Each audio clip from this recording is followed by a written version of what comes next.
नमस्कार सभी को। मैं इच्छा कक्षा पंचम से की छात्रा आप सभी के समक्ष एक कहानी लेकर प्रस्तुत हुई हूँ, जिस कहानी का नाम है तीन दृष्टियाँ।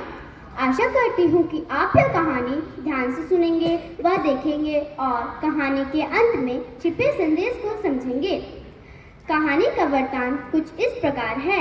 यह कहानी तीन मजदूरों की है, जिसमें तीनों मजदूर अपने काम को अलग अलग दृष्टि से देखते हैं। मेरे सहपाठी इस कहानी को एक नाटक के रूप में आप लोगों के समक्ष रखेंगे। अरे मजदूर भाई, क्या कर रहे हो?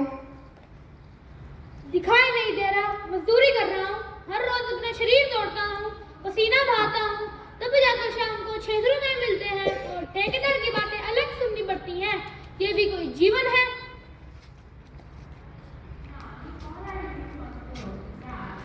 अरे मजदूर भाई, क्या कर रहे हो?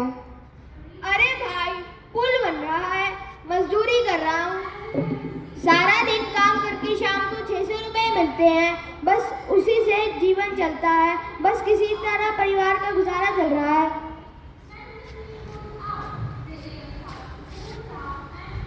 अरे मजदूर भाई, क्या कर रहे हो? नमस्ते। पुल बन रहा है, 2 शहरों को आपस में जोड़ देगा। लोगों को आने जाने में सुविधा होगी। लोग अपने गंतव्य पर सही समय पर पहुंचेंगे।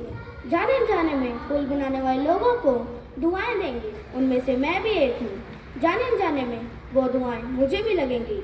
मैं बहुत खुशनसीब हूँ कि ईश्वर ने इस काम के लिए मुझे चुना। शाम को 600 रुपये भी मिल जाते हैं, जिससे मेरे घर का गुजारा चल जाता है। भगवान इसी तरह कृपा बनाए रखे और जीवन नया पार लगा दे। तो देखा दोस्तों, तीनों मजदूर एक ही तरह का काम कर रहे थे, पर अपने काम को लेकर तीनों का नजरिया बिल्कुल अलग था।